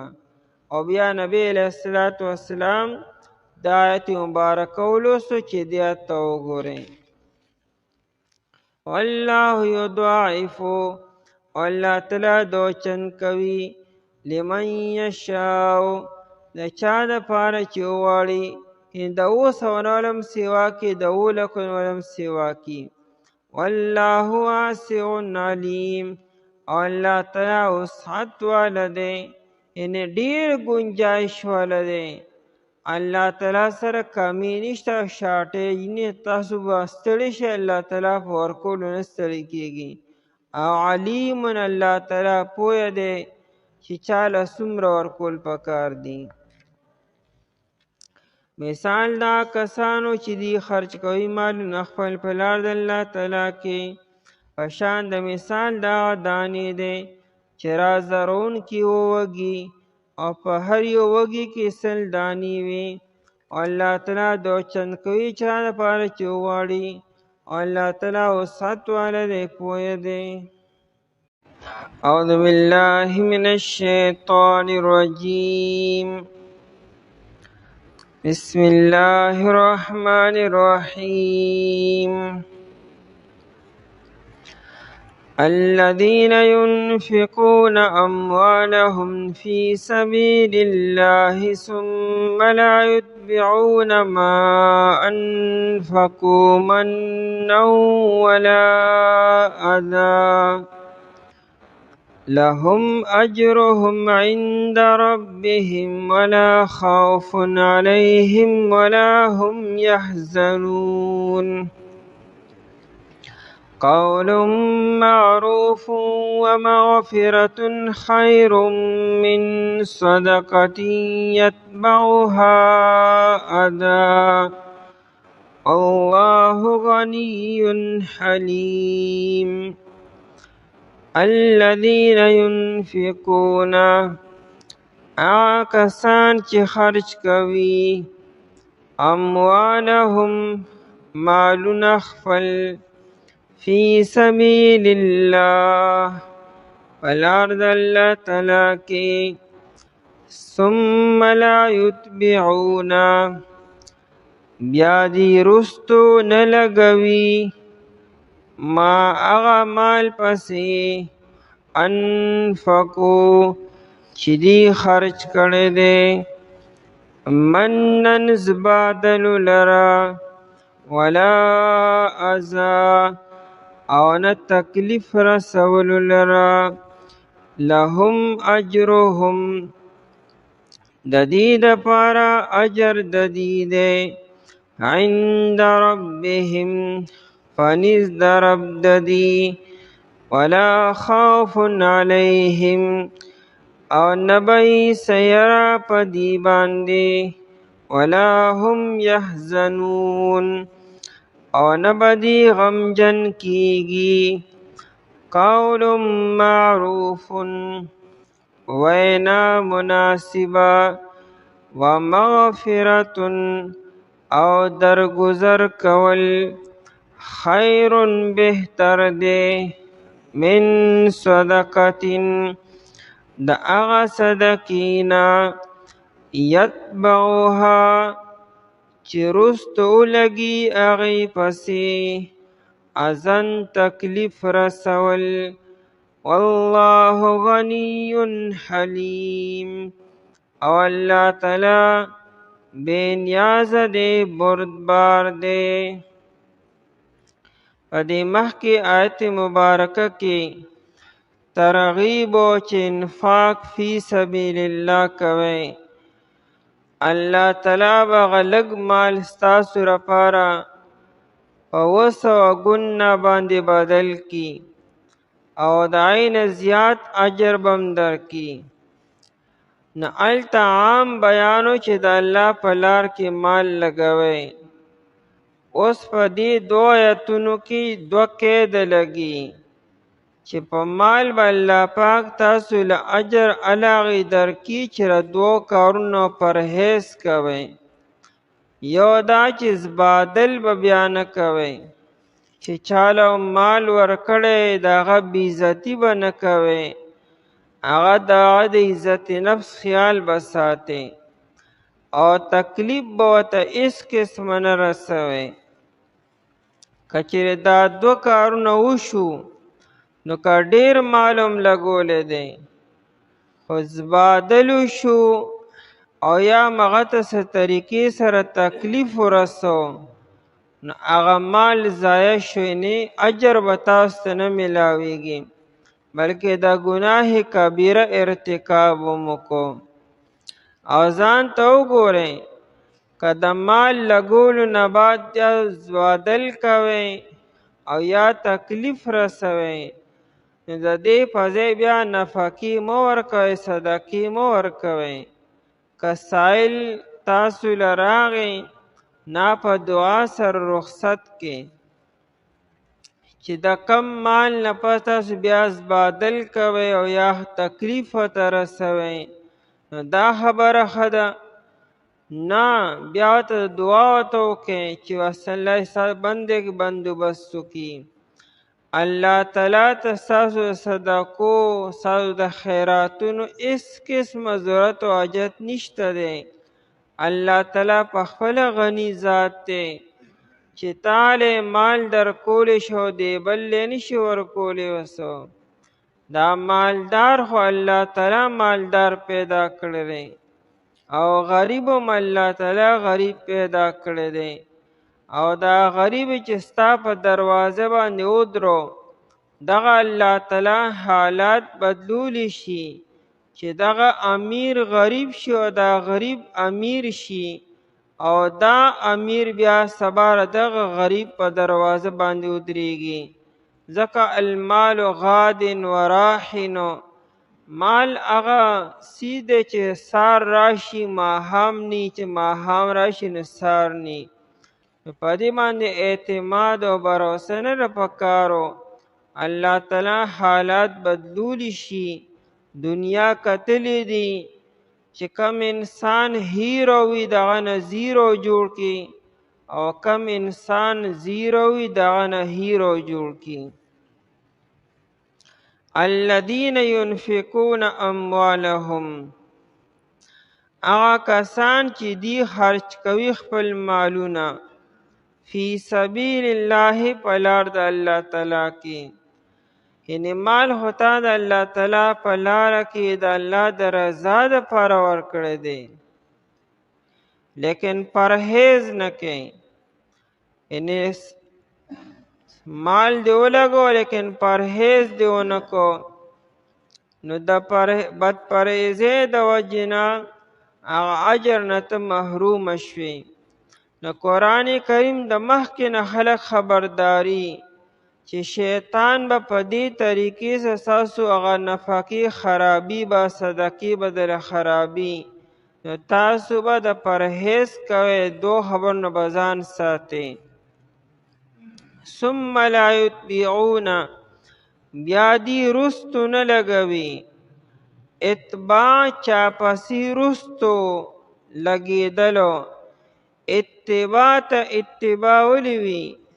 وی د پیغمبر اتباع وکړه، مطلب د پیغمبر پسې شاته ولګه.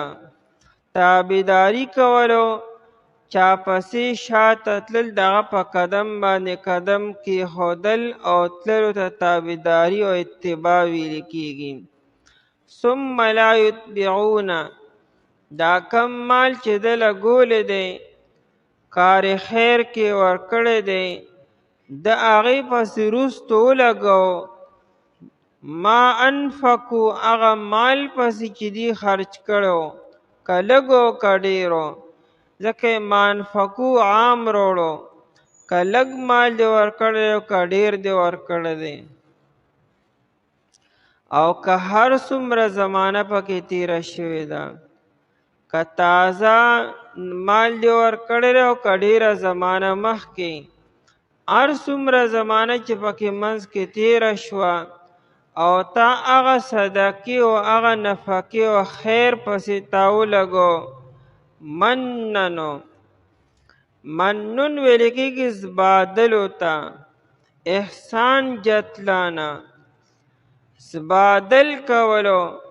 صدقه دې کړې را خیرات دې کړی دی، بیا ته په ډک مجلس کې ذکر کوې چې ما داسې کړي ما داسې کړو. یا هغه سائل ته مخامخ ووایې چې تا سره ما دا ښه کړو پلانکې زمانه کې دومره زمانه مخکې، او دا به طور زبادلو کې.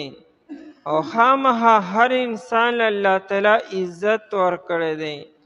د هر چا په معاشره کې په قوم کې یو عزتي یو مقامي، نو چې تا هغه زبادلو کې نو د هغه بې عزتي دې وکړه. نو منن زبادل کولو، پیغور ورکول هغه ته.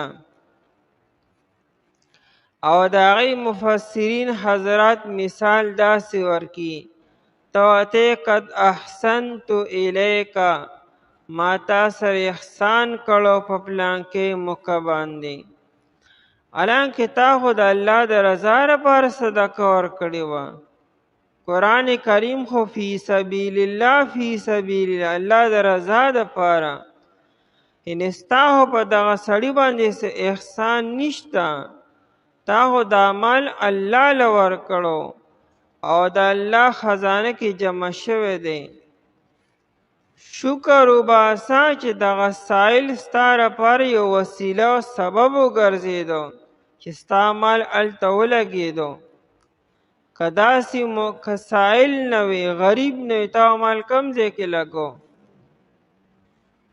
حدیث کې راځي یو وخت به داسې راشي انسان به مال ورکی چاله اغستونکي به څوک ني چې ستا صدقه او ستا د خیرات قبول کړي نو ته به څه کوې ورسره بیا ترغیب دی چې د هغه وخت نه مخکې انفاق وکړې مالونه ولګوئ د الله په لاره کې هسې نه هغه وخت راشي چې بیا تاسو مال ورکول غواړئ لیکن څوک اغستونکي پاتې نشي ما انفقو مننو هغه چې دی خرج کړی دی منن زبادل کول او احسان جتلا وهلو ولا اذن او نه تکلیف رسولو چې نه هغه ته تکلیف مخامخ ورسي او نه د خلکو مخکې د هغې ذکر وکړي ستا نه هغه په پټه او د خلکو په غیر موجودګۍ کې څه وغوښتلو او تا وله ورکړو او بیا ته خلکو ته خبره کوې چې پلانکي سره مې دا وکړو پلانکي سره مې دا وکړو او دا خبره هغه ته به رسي نه ته به دې خبره تکلیف رسیږي چې وایي ضرورتونه خو د هر چا پېښېږي پوره ذات خو صرف د الله تعالی ذات دی د دې مطلب خو دا نه چې ته د خلکو مخکې دی تذکرې وکړې نو چې دا دوه کارونه نی کړي هغې له به الله تعالی پوره اجر ورکړي هغه 200 ګونه اجر چې دی یا په 7 لاک باندې یا دغې نه زیاتو دا په دې دوو خبرې چې پکې نه وي چې د دې دوو خبرو پرهیز یې کړي نو هلغه به الله تعالی اجر ورکړي او که دا دوه کارونه دې وکړو نو دا بیا ګناه کبیره دی او مسلم شریف کې روایت دی نبی علیہ الصلوۃ والسلام فرمایي وی 3 کسان داسې دي چې سبا قیامت پر ورځ به ورته الله تعالی ګوري هم نه یعنې د رحمت په نظر به ورته نه ګوري او خبرې به ورسره هم نه کي او الله تعالی ورله دردناک عذاب ورکي نو په هغې کې یو المنان بما اعطا منان هغه انسان ته وي چې احسانونه او زبادل کوي چې چا سره مدد کړو تعاون یې کړو خیرات او صدقې ول ورکړې وي او بیا هغه ته دا خبره ستایي ورته او پیغور ورته ورکړي او تانی ورته ورکړي دې ته منان وي نو دې انسان ته به الله تعالی ګوري هم نه او خبرې به ورسره هم نه کي او دردناک عذاب به ورته ورکي نو دا چونکې ګناه کبیره دی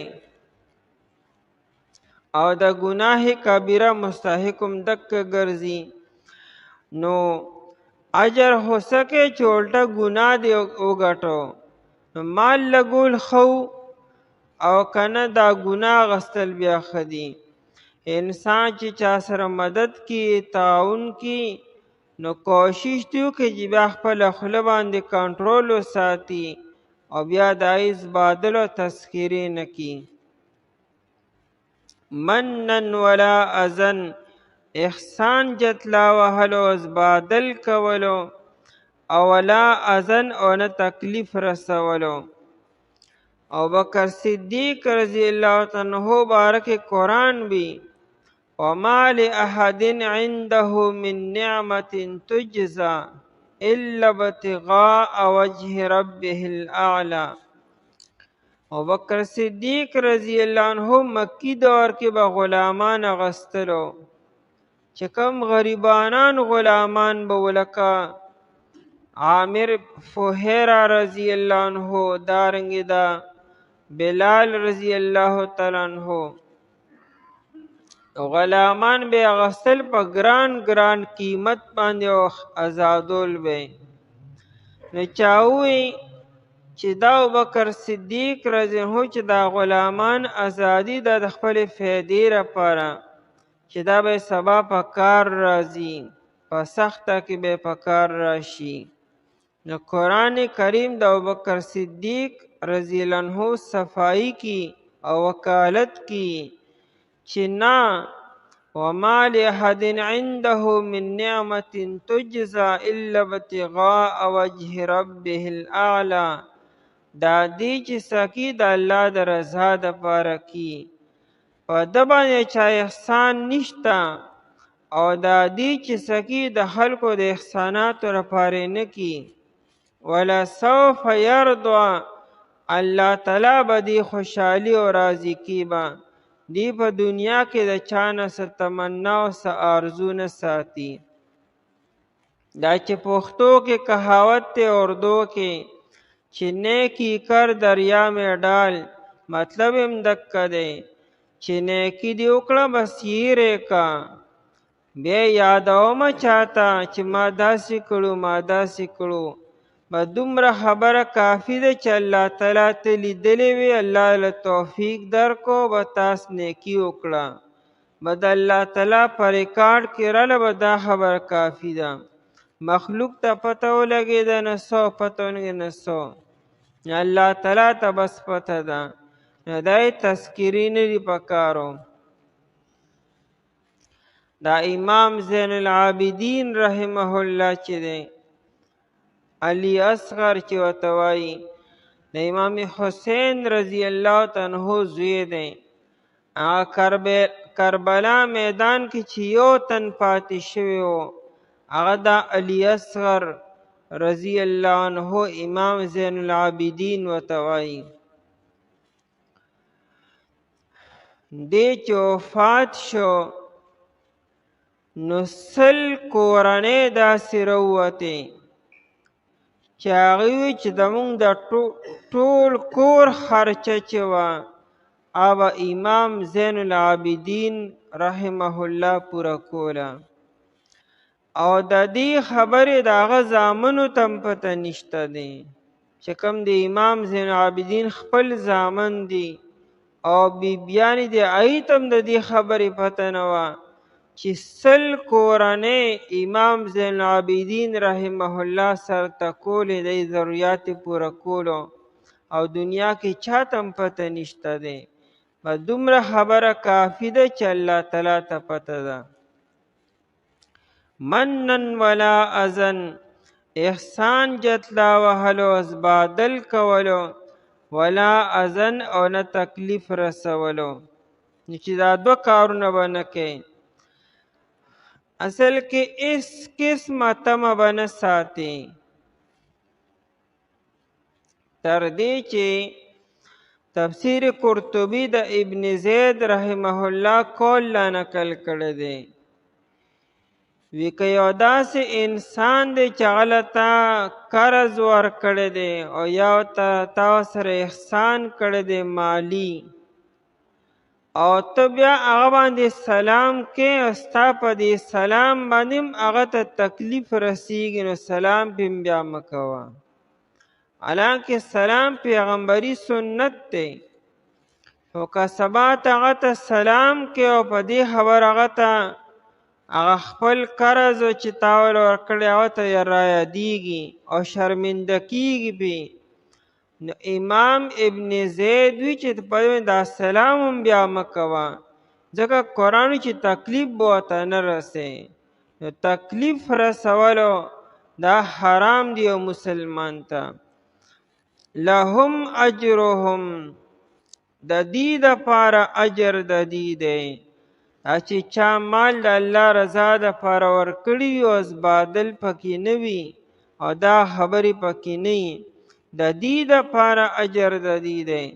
دا نه چې صرف مال لګوي او نور چې هر څه کوي، نه، دا دوه خبرې به نه کوي بیا به اجر وي.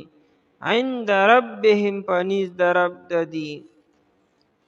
ولا خوف علیهم او نه به یې څه یره په دې باندې.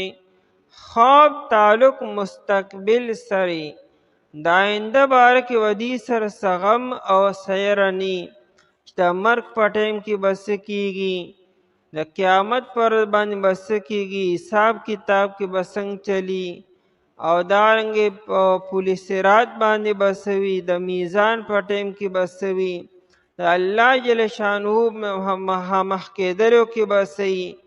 دا یره به دې سره د آینده باره کې ني. ولا هم یحزنون او نه به دې غمجن کېږي. د حزن تعلق ماضي سره تیر شوی دنیا پسې به دې خفه نه چې دنیا کې رانه دا پاتې شو دا پاتې شو، ځکه هر څه لګولي دي. قول معروف وینا معروفه او مناسبه. تا ته یو سائل راغی، ضرورتمند راغی، هغه ته یو مناسبه وینا وکړي، یعنې جایز او ښکلې وینا ورته وکړي. ښکلې وینا دا چې د هغه بېعزتي ونه کړي، هغه ته طعنې او پیغور ورنه کړي، هغه ته کنځل او بد ردونه وی، او لهجه نرمه ساتي، لهجه سخته نی، ځکه هغه ضرورتمند دی. نو الریډي د انسان په لهجه کې تیزی پیدا کیږي، نو دغه وخت کې مناسبه وینا کولو. بل بعض اوقات سائل په سخته باندې سوال کی، بعض اوقات سائل بې ټیمه راشي، او بعض اوقات سائل ډېرې غواړي، او بعض اوقات سائل منمانی کی، دا راکه دا مه راکوه، او بعض اوقات سائل انسان نه پریزي، کله مخې ته او کله شاته او کله ښي طرف ته او کله ګس طرف ته. کله کله به سائل ستا آرام کې خلل پیدا کی، کله کله به سائل ستا په خبرو کې خلل پیدا کی، بلا موقع وي. نو سائل ته ستا د دغه څه پته ده، مزاج څه پته ده. نو په داسې وخت کې انسان ځان باندې قابو وساتي او مناسبه وینا وکړي، سخته لهجه استعمال نه کړي، سخته خبره ونه کړي. نو قول معروف وینا مناسبه کولو، یعنی کلام حسن. او یا دا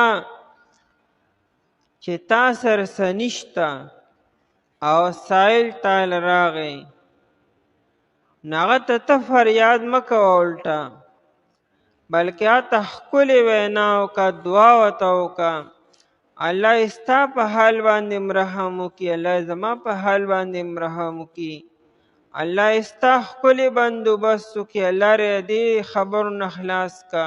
داسې دعاګانې ورته وکړه. او یا خپل حقیقت حال چې زړه خو مې ډېر څه غواړي چې درکم دله، لیکن دا چې دې وخت کې زما لاس تنګ دی. داسې انداز کې خبره وکړه چې د هغه دل ازاري ونه شي، بلکې د هغه دلجویي وشي.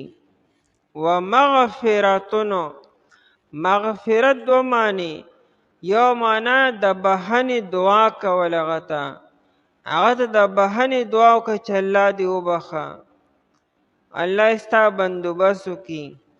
یا د مغفرتو معنی درګذر کولو، ځکه سائل چې هغه بعض اوقات هغه زورورتیا کوي، نو ته به زورورتیا نه کوې، بیا ته به هغه ته د بخښنې درګذر به ورسره کوې به. نو چې دا دوه کارونه دې وکړو، خیر من صدقه، دا غوره او بهتر دی د هغه صدقې نه یتبعها اذی چې وروستو هغې پسې تکلیف رسول وي. دو مطلب دی. یو خو دا چې تا سره څه نشته، هېڅ هم ستا خپله لاس تنګ دی او تا له سایل راغی، نو هغه ته ښکلې وینا وکړه او د بښنې دعا ورته وکړه. نو دا ستا دا وینا کولو، ښکلې وینا او دعاګانې کولو، دا د هغه صدقې نه ډېر بهتر دی چې صدقه دې ورکړه او ورپسې ازبادلو او تکلیف رسولو. دویم مطلب یې دا دی چې ته هغه له مال هم ښه ډېر ورکړې، لیکن مال سره هغه ته 20 خبرې مو وایې، بلا خبرې ورته مو وکړې، د هغه بېعزتي مو وکړې، عزت نفس خیال یې مو نه ساتې. د دې نه ښه دا وه چې تشه وینا یې ورته کړې وه، دغه شان دې رخصت کړې وې. خو د دې مطلب دا نه دی. یو دا چې یو حقیقت کې سائل وي، سوالګري ضرورتمند حقیقت کې، نو دا د هغه باره کې دا آداب بیاني. یو دا چې پیشور بیکاري وي، چې دغه سوال کول دغه کار دی، بل څه کار دغه نشته دی. نو بذل المجهود کې مولانا خلیل احمد سهارنپوري رحمه الله لیکلی دی چې د داسې انسان دپاره سوال کول حرام دي او هغه له ورکول هم حرام دي، ځکه دا د هغه په پیشه کې هغه له تقویت ورکول دي، د هغه دپاره هم سوال کول حرام شو. او داسې پیشور بیکاري دی چې د هغه کار صرف دا دی، نو هغه له بیا ورکول هم حرام دي. مسله دا ده چې کم انسان صحتمند دی او کار کسب کولی شي، دغه دپاره سوال کول حرام دي. کم انسان سره چې د یو ورځ خوراک کور کې موجود دی، یو ورځ خوراک نه مراد 2 ټیمه خوراک دی، دا 3 ټیمه خوراکونه نشته، دا 2 ټیمه خوراک سهار او ماښام بسو. چې کم انسان سره په کور کې 2 ټیمه خوراک شته او په بدن ما یو جوړه جامې صرف شته دی بسو، دا نه چې د ژمي نشته او د اوړي نشته، د غم نشته او د حادې دغه خبرې نه، یو جوړه جامې صرف په بدن یو جوړه جامې دي او 2 ټیمه خوراک کور کې موجود دی، د دې انسان دپاره سوال کول حرام دي. او نبی علیه الصلاة والسلام فرمایي من سأل الناس، څوک چې د خلکو نه سوال کې تکثرا د پاره دی چې خپل مال ډیر کی، نو نبی علیه الصلاة والسلام فرمایي سبا قیامت کې چې دا انسان ناشي، دا مخ به ټول زخمی زخمی وي، په دې مخ باندې به غوښه نه وي، ځکه د په دنیا کې د خپل مخ او د خپل عزت خیال نه ساتلی. نو چې کم انسان صحتمند او طاقتور دی او دې کار کسب کولی شي، نو هغه له بیا پیسې مه ورکوه، سوال کاکي نو بیا له مه ورکوه، ځکه د هغه د بېکاره کوې په دې سره. دا نن ولې غربت نه ختمیږي؟ صدقې خلک ډېرې زیاتې کوي، هیلپ ګورنمنټ هم کوي، لیکن غربت نه ختمیږي، خلک بېکاره شو. الټه دا وچې وچې پیسې په هغه باندې خلک اخلي، خلک الټه بېکاره شو په دې سره. یو انسان په هنر باندې او په کار باندې لګول پکار دي، غربت به دې سره ختمیږي. ابو داود شریف کې روایت دی، نبی علیه الصلاة والسلام ناستو، یو جوان راغی، د نبی علیه الصلاة والسلام نه سوال وکړو، نبی علیه السلام ته ښکته بره وکتلو، پوه شو چې صحتمند دی، کار کسب کولی شي، وی کور کې څه شته دی؟ وی او یو څادر کور کې شته، وی روړه منډه، وی دا څوک اخلی؟ نبی علیه دا څادر څوک اخلی؟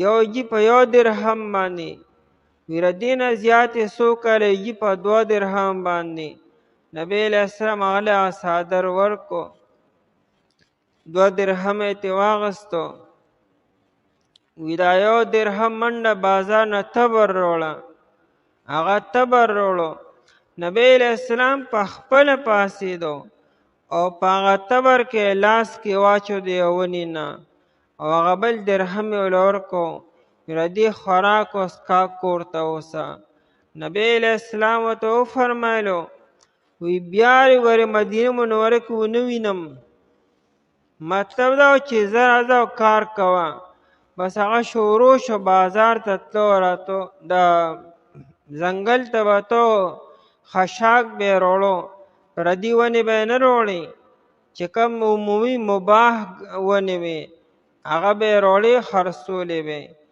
2 هفتې بعد راغی ډېر ښکلي حالت کې و نبی علیہ السلام څنګه حال دی بجی الحمدلله 15 درهم را سره موجود دی د وخت کې نو نبی علیہ السلام پوه شي ډېر کار واله دی لیکن چل وله نه ورته نبی علیہ السلام په کار باندې ولګو دې سره به غربت ختمیږي په دې هیلپونو سره غربت نه ختمیږي غربت نور سوا کیږي الټا بیکاره شو دا مخیر حضراتو له پکار چې الله تعالی مال او دولت ورکړی دی مفت پیسې خلکو له بالکل مه ورکوئ خلک په کار باندې ولګوئ د دستکارۍ سنټر یې کولو کې یو سړي ته هنر وښیئ چا په هنر باندې کار شروع کړي دې به غربت ختمیږي نو فرمایي چې خیر من صدقتن بهتر دی د هغه صدقې نه یتبعها اذی چې وروسته ولګي هغې پسې تکلیف رسولو نو تکلیف به بیا هغه هم نه ورکوې یو پیشور بیکاري دی هغه ته هم زوره نه مه کوه په طریقه باندې پوه که چې تر څو پورې به دا کار کوې او مسله دام ده چې په جماعت کې هم سوال کولو په جماعت کې سوال کول د بار خبرې دا منع دي ها که یو انسان واقعي ضرورتمند دی نو بل څوک دغه لپاره کولی شي نبی علیہ السلام خطبه ورکوله دې کې یو سړی راغی مخامخ جماعت کې نبی علیہ السلام ولیدو هغه نه تپوس تا وی 2 رکعاته کړي دي هغه وی نه وی 2 رکعاته وکړه د خطبې دوران کې نبی علیہ السلام وی مقصد د نبی علیہ السلام دا چې خلق دته وګوري هغه ډېر په ناشنا حالت کو ویښتې خراب و جامې خرابې وي بیا نبی علیہ السلام ترغیب د سره مدد وکړي هغه بیا صحابو خپل اخلاص شروع کو هغه لپاره یو ډېر لوی فنډ جوړ شو نبی علیہ السلام هغه ته ورکو لیکن هغه په خپله په جومات کې سوال نه دی کړی نو سوال په جومات کې منع دی د الله په کور کې د خلکو نه غوښتلو راغلی د الله کور ته الله درته او غواړي د خلکو نه عجیبه خبره ده د الله نه غواړي چې الله پاک ستا بندوبست وکړي والله غنی حلیم او الله تعالی بے نیاز دی غنی دی بے نیاز ستاسو مالونو ته صدقو ته او خیراتونو ته هیڅ حاجت نشته دی الله تعالی داسیم کوئی چې دا سائل غنی کی او تا غریب کی دیو جن قرطبی رحمه الله روایت را نقل کړی دی د عمر رضی الله عنه په واسطې سره وی چې کله تعالی یو سائل راغی نغه خبر اول پورا ووره سائل چې څنګه ویر شروع کو فریاد شروع کو نه خبر ولا کټ کوه مړمې دا خبره په سکون سره په وقار سره ووره او دا اوریدو نه بعد وګوره کچېرې پورا کولی شي نو پوره کا او کني شي پورا کولی نه په احسن انداز کې رخصت کا وی کیدی شي دا سائل چې راغلی دا نه انسی و نه جنی، نه انسانی و نه جناتو کې، دا فرشته الله پاک تعالی را لېږلي ستا امتحان اخلي. او بیا امام قرطبی رحمه الله وی ردی تایید دا حدیث نکیږي. هغه درې کسانو، یو په سترګو باندې ړوندو، یو په سر باندې ګنجاو او هغه بل برګي مرض والو، او هغه درې واړو باندې الله تعالی رحم و کرم وکړو، صحت یې وله ورکو، او فرشته وله راله او دعاګانې ورته وکړې. د ګنجا ویښته ښه شو، ثمره وختلو، ښکلی انسان شو، د بل برګي مرض ختم شو، او د بل الله تعالی نظر هغه له ورکو. او بیا درې واړو له الله تعالی مال ورکو، یو له بیزي، بل له غواګانې او بل له څه، او هغه مال ډېر زیات شو. او بیا اکه فرشته بیا الله تعالی د انسان په شکل کې راولېږله او د هغې نه سوال کو. نه خو فرشته و انسان خو نو. اوس هغه درې واړو کسانو کې دوو کسانو هغه فرشته ورټله، وی دا د ما د خپل پلار محنت کسب دی او د ما محنت او د ما هغه تجربه وه دا هر څه ما کړي. حالانکې هغه خبره هېره چې ما له هغه الله تعالی هر څه راکړي دي. دوه کسان فیل شو، هغه یو انسان کامیاب شو، بیزو والا. هغه مال کې الله تعالی برکت واچو، هغه دوه بیا په خپل حالت باندې رالو چې څنګه مخکې وو. ممکن ده چې دا کم سائل راغلی دا انسان نی نه جني. الله پاک ستا امتحان اخلي چې ته به کومه رویه اختیارې. نو زوره نه کولو، بد رد ویلو، کنځلې کول هغه ته دا خو جایز نه دي. که یو انسان پیشور بیکاریم دی، هغه هم په طریقې سره پویه که چې داسې کوه داسې کوه داسې کوه. والله غنی حلیم، او الله تعالی بے نیازه دی، غنی دی، حلیم بردبار دی. حلیم یې ځکه وایي چې بعض اوقات انسان ډېر سخت مزاجي وکړي، بد رد وایي سائل ته، نو الله تعالی خو داسې کوي په هغه ټایم یې تا رونیسي او تا نه سائل جوړ کړي او هغه نه غني جوړ کړي. لیکن الله تعالی بردبار ذات دی.